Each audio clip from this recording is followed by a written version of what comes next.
have various effects. In the extreme, your cardiorespiratory system gets really amped up. Your body mobilizes all kinds of metabolites, glucose. It prepares for a massive expenditure of energy. There are effects with the core temperature and the muscle tone in the extreme cases. You're geared up for very urgent, decisive action, and it's very fast and very autonomic. There's the reptilian brain and even the spinal cord have some primitive motor patterns which are called fixed action patterns. The startle response is an example of one.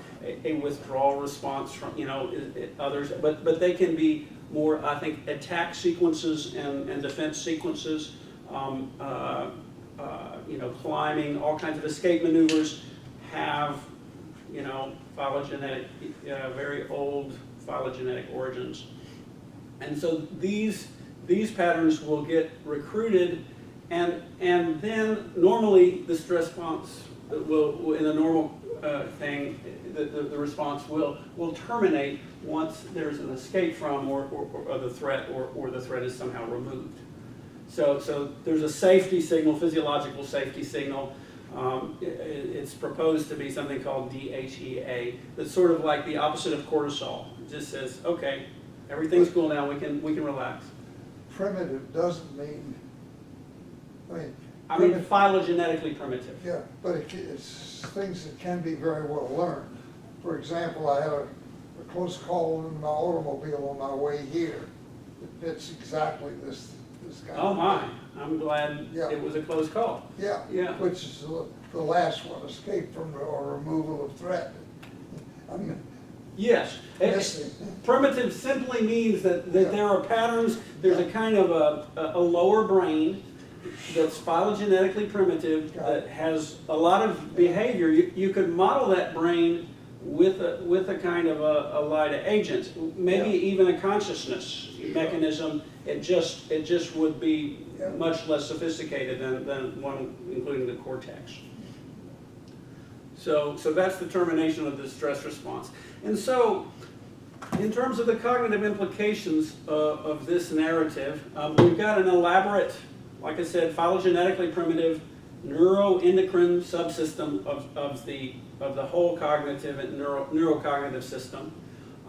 It's got, and this is an important point which I think is underappreciated or underexplored in the cognitive science literature, ourselves included.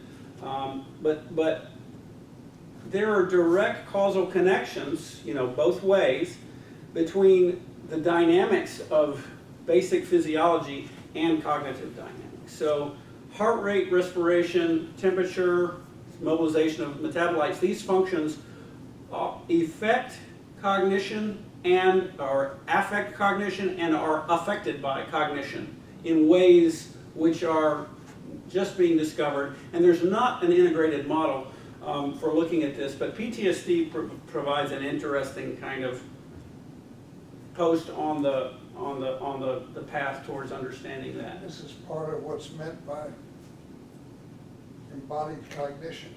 I think so, although it's not yet in the embodied cognition literature that this physiological connection has been explored. I think it's sort of I think that's where it fits, that the word is very much. Maybe I've heard that from you before.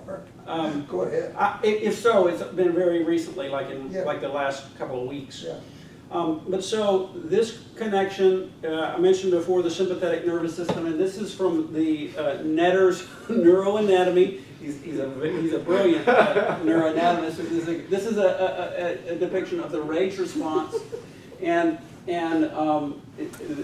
sorry about the quality. I got this off Google Images. The quality of the writing, I can read it, but the basic idea is it's showing connections all the way from cortical areas that are in the midline, in this mohawk of self-awareness. This is cortico-hypothalamic pathways, median forebrain bundle, which is the dopamine system, orbitofrontal cortex, which is a part of the midline structures. It's going through the hypothalamus. This is the down here where stress hormones are released that have direct action shown by these darker lines. And then there's nervous pathways at various parts of the brain stem. These are the cranial nerves.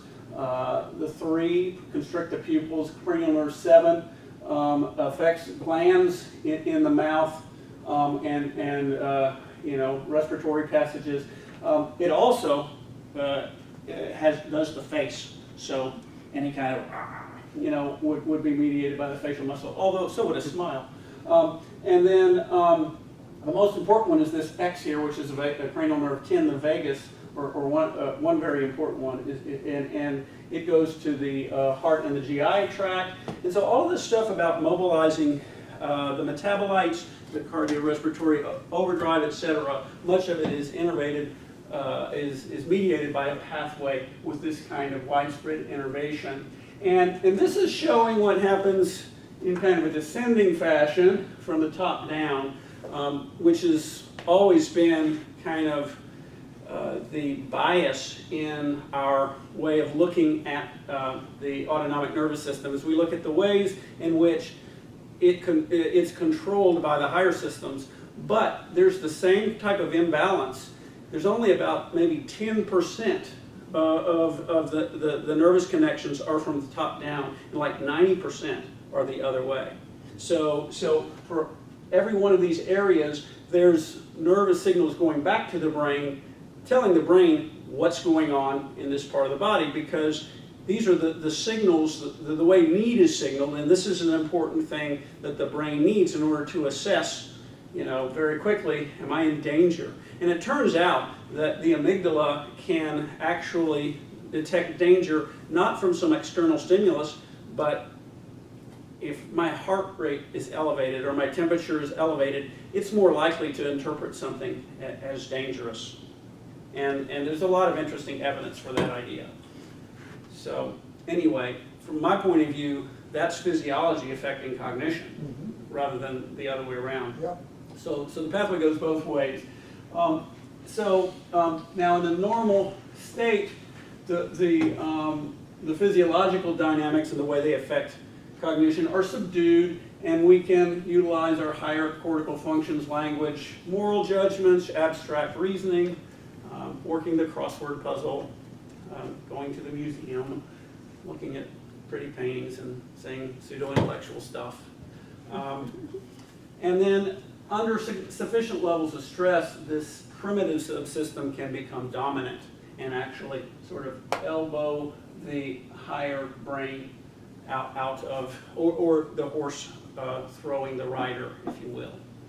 And so I guess for all of this, one of the most important cognitive implications for me is when this happens, when there's a shift in the cognitive functioning as a result of stress, can we call this a change of mental state? Now, I know that it is called such in many contexts, but I'm specifically wanting to start raising the question of what is a mental state in the context of our model. How would we approach that question? And I just want to raise the question right now, and then later there'll be an opportunity to think of ways in which we might answer that question. So now, in the case of an exposure event for PTSD, I thought I changed this slide. I wonder if I messed something up. We have a severe state alarm. So I'm contrasting this with the normal stress response. We have a severe state of alarm, and then there's a repeated failure of any response to terminate, to successfully terminate the alarm state.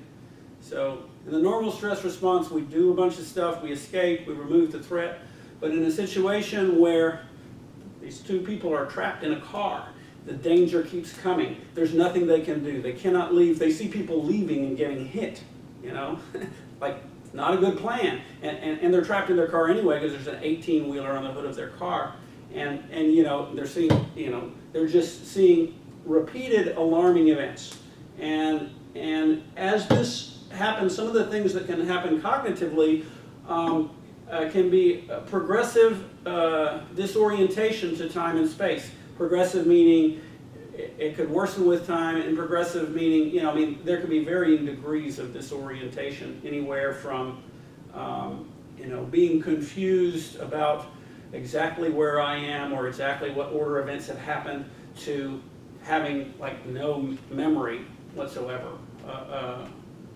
or being just cognitively, you know, shut down.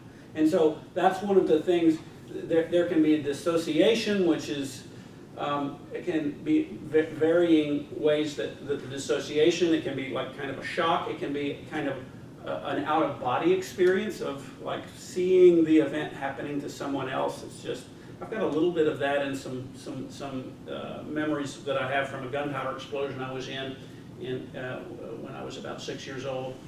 And then this is a very interesting and I think pregnant with meaning phrase that van der Kolk uses, you know, for us, since we talk about the autonomous agent and the sense of agency. Yeah. You know, I mean, certain agents have no sense of agency, that they are operating on some agenda, but they have no awareness of the agenda, or, hey, I'm an agent doing this, you know. Thermostat. Yeah, well, I was thinking of a bacteria, but yeah, I think a thermostat will qualify. Yeah. Whereas certainly at the you know, human end of the scale, we normally have a sense of having control of our bodies, of choosing certain responses to certain events, and in this traumatic exposure, the narrative that van der Kolk gives is that there is a loss of that sense, that my actions are affecting the environment. So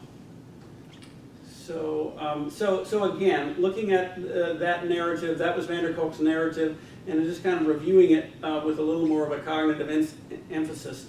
This exposure event is a loss of control that's accompanied with a severe panic and terror or shock. And so the stream of consciousness gets dominated. By that I mean successive cognitive cycles. You know, the conscious broadcast. What comes to consciousness is dominated by alarm and danger, and one might call it the, oh my God, I'm going to die node. There's a system called the insula, or I mean, there's an area of the brain called the insula, which is one of the midbrain structures, and the amygdala are very prominent in this. There's a shutdown of the dorsolateral PFC, which van der Kolk believes is associated with the loss of a sense of time. Things can have a surreal quality, or one's idea and memory of what happens can become disorganized in time. There's an impaired sense of what is happening, and van der Kolk relates this to the thalamus, which is interesting because I don't think we've really thought of the thalamus in the current situational model. But I think really more when he says thalamus, he's talking about an area on the fMRI, and then he's also talking about the thalamochoric core, which I think is sort of the substrate that Bernie and Edelman and Galley proposed for consciousness, or one possible substrate, another being the PFC. And I think Bernie recently said in an email that it's probably both. But anyway, my take on this is that these effects interfere with the successful construction of a typical narrative memory. You know, Stan telling about his near miss on the way here. He basically, you know, has a sequence of events, well organized, and each one can be told as kind of a, you know, represented as kind of you don't have to relive that memory in order to tell it. You know, and so that's what really it may be the defining thing about PTSD. But it's certainly one of the defining things, is that the memory becomes physiological. When it gets recorded in this way, when this sequence occurs, then you don't remember it as something that happened to you. you remember it, you relive it when it gets cued.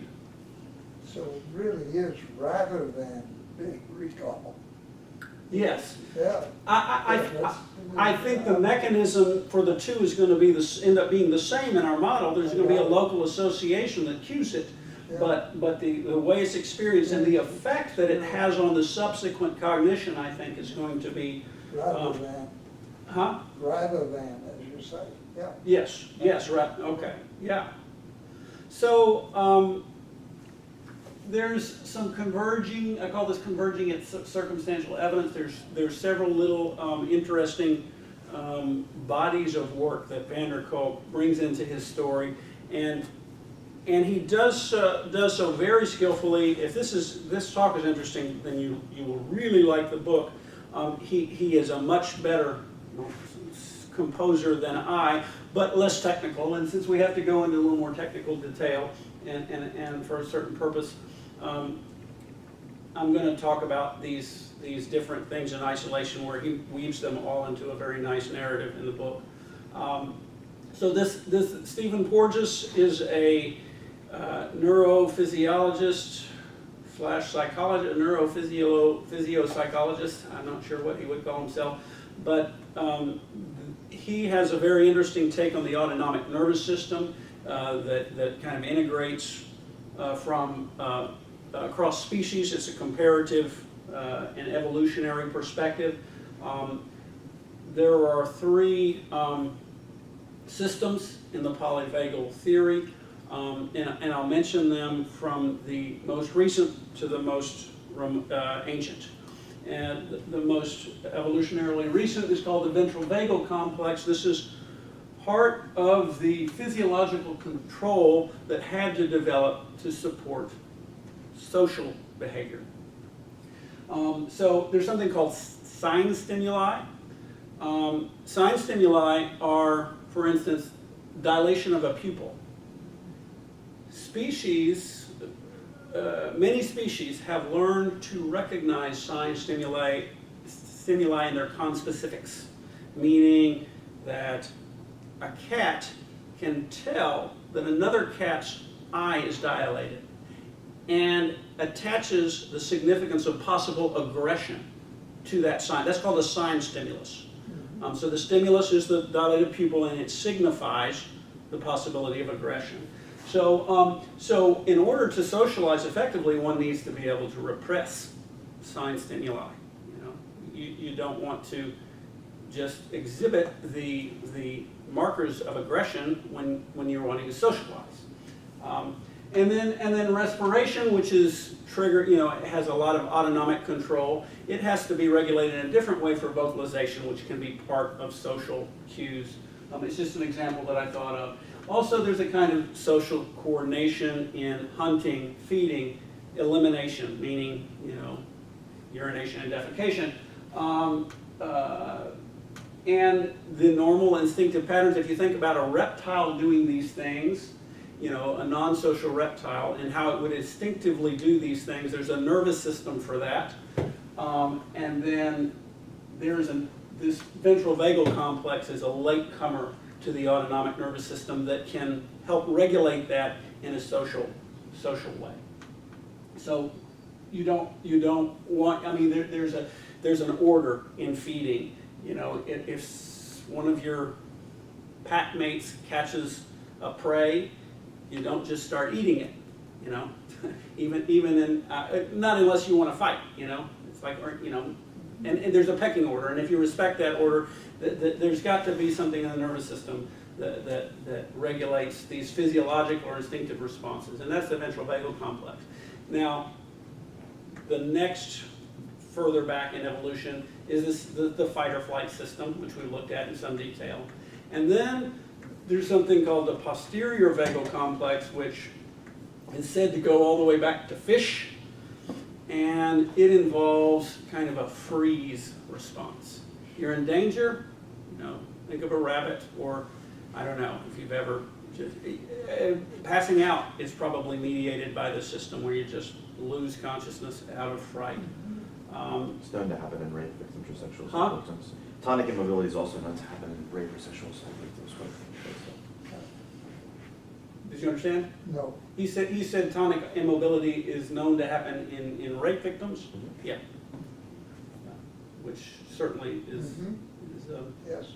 relevant. And then kind of a little corollary that I just thought of. If you think about the effect that breath has on mental state and its role in meditation, this is just like I say, circumstantial evidence for you know, the convergence of this theory with theories about PTSD. Pat would agree with you. Yes.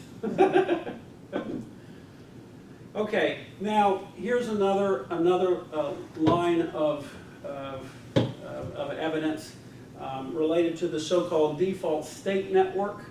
Now, I don't want to go into too much detail about what this means, but basically, it's a set of brain areas that regularly co-activate under certain laboratory conditions.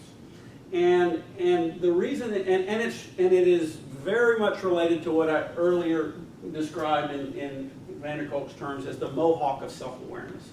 The default state network is the midline structures. These are the ones that are basically active and are hypothesized to be related to our sense of self as we're kind of moving through space and time. You know, it's just like, it's kind of the center for the so-called egocentric framework for, you know, localization, for instance, would be related to kind of this network. And its parts include the insula, which is in the cortex. It receives input from the viscera, the organs, and it's connected to areas that it basically connects physiological instinctive signals to emotional centers of the brain. There's a part of the PFC called the orbital PFC, which is orbital because it's right above the orbit, which is the socket for the eyes. And it is involved in evaluating behaviors with respect to outcome at a kind of a survival level, or a reward versus pain level. Then, as we've already mentioned, the watchtower function of the PFC. There's an area in the midline called the anterior cingulate, which is involved in a sense of safety. And then there's a posterior cingulate, which is called the internal GPS. It's where we are in space with regard to our body, our bodily awareness of space. And the interesting thing is that there's a substantial differences, mostly decreases, in these areas in patients with PTSD, according to a study. When you say that, you mean that there's substantially decrease in their Baseline activity in these areas. baseline, that not when they're in the midst of a relived. No. And in I got fact, it. actually, let me see if I can find a very short sentence here just by consulting, page 92, the default state. I think I can just read.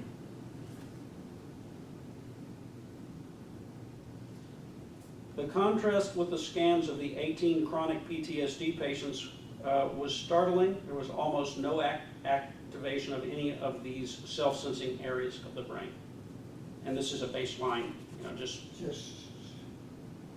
just put them in the machine and look. yes, and they're not doing anything, they haven't been assigned any task.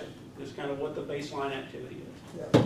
So this is for me, you mentioned I think in a conversation we had, Stan, that these, it's really not clear if these networks are real, ecologically real, or if they're just sort of artifacts of laboratory conditions. Mm-hmm. And I think there's still much that would need to be said to address that concern, but the fact that there's this kind of clinical parallel is an interesting kind of circumstantial thing. It certainly makes me much more intrigued. willing to think about this seriously. Yeah, me too, me too. And so this whole story, as this fact about the PTSD patients, is, at least in van der Kolk's narrative, associated. He connects this to the experience that they have of losing their sense of agency and control, or a sense of ownership of their own body. Those seem to be two quite different things, but it's interesting if they're connected there. Well, they're simply two different things that are present in PTSD, but they both are connected by van der Kolk to this story about the default state network. Well, got it. Okay, and then here's something that I didn't get from van der Kolk, but I got from a different reading when I found a story of Jonas and Rebury in a book called Large-Scale Neuronal Theories of Consciousness, or I believe. It's a volume edited by Koch and someone else, Christoph Koch. Anyway, in this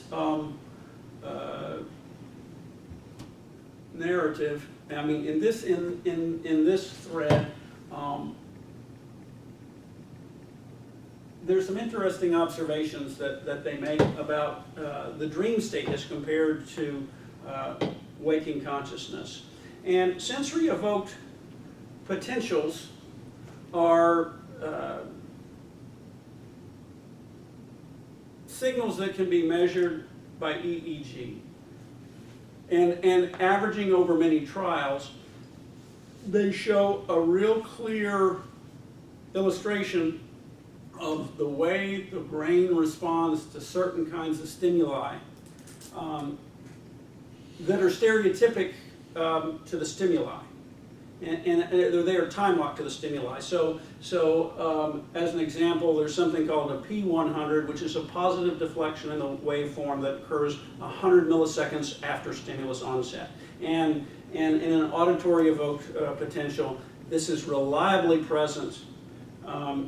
Even when you average out all the other variation in brain activity, this is reliably present. And it's been one of the primary ways that they have been able to track cortical processing or information processing in the brain to different areas, is by observing these signals at different places in the brain. I mean, they've done it in non-human studies with invasive electrodes in all kinds of brain areas. And so, but the interesting thing is that the way the brain responds to a noise, for instance, the evoked potential in the brain is very much the same in the REM state as it is in waking. And in fact, it may even be increased. And yet, so from the point of view of our model, this is something coming into sensory memory. And it's kind of,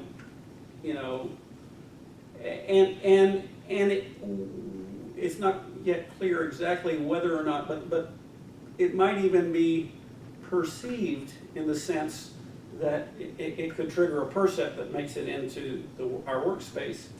However, in REM sleep, it doesn't get attended to, at least not in the same way. Now, there's a threshold that the noise is loud enough, it will wake you. It will trigger awakening. But and then he goes on to say that in terms of this 40 hertz thalamocortical resonance, it's very similar between the two states. And he proposes something kind of in a neuroscientific context, which we have already sort of discussed. I don't know if we've written about it. There might be some places where we've written about it. But that consciousness, as we define it, is happening during REM sleep. And so he sort of puts that into kind of that same hypothesis into neuroscientific terms. And then there's an interesting difference that's observable in the electrical data, is that typically in waking, when you hear a loud enough noise, there's a sensory reset. There's a kind of a phase reset in the electrical activity. The oscillations kind of get reset by that. And that doesn't happen in REM sleep. And so the idea that he proposes, or maybe this is my summary of his, of what I took from what I read, is that REM is a distinct mental state from waking consciousness with a different set of attentional dynamics. It's the same function, but there's some kind of different category of the way attentional dynamics work. Yeah. And Going back just for a moment, Steve, can you help me again with sensory reset? I realize I really don't understand that. yeah, my understanding of it is very cursory, but as I understand it, that in normal waking, in terms of the electrical signals that involved with sensation in this resonance, if you hear a noise that you attend to, then the phase of your oscillations has to reset with regard to your internal rhythms. When you hear it, Yes, when you hear it and attend to it. when you hear it and attend to it. In a pre-conscious definition of attention. This is and I'm kind of projecting a little bit of LIDA onto it to kind of verbalize it. Okay. Or interpret it. Yeah, so there is the sensory reset is a shift in the phase of the electrical activity that happens with it goes along with our idea that attention. Shift in the phase of the electrical activity. It goes along with our idea that this coherence is what binds things. Yeah. Is Yeah. that the work from Dr. Kozma that talks about the null spike? Is That's that what I was doing- thinking of too. Yeah. That is probably that's a good connection. Do you? Yeah. Okay. So Stan's not. It's not. Well, let's not get hung up on this. Right. Maybe another. The point is that there's a detectable difference in the way the brain reacts to that signal in waking that's not present in REM. That I got. So, all right, and so, and then as far as LIDA is concerned, some further implications of this, which I think are very interesting, and is, if I'm dreaming, and this is all from introspection. The previous thing about the sensory reset is a kind of a neuroscientific, observable event data that supports this differential attentional dynamics. But from introspection, in my dream, I've got this consciousness, this awareness. I've got some kind of action selection. I've got some sort of sense of agency, and I'm choosing actions, and they have some effect, not always a predictable one, not always the same. I go through a door and suddenly I'm in another country or something, or I go through this door.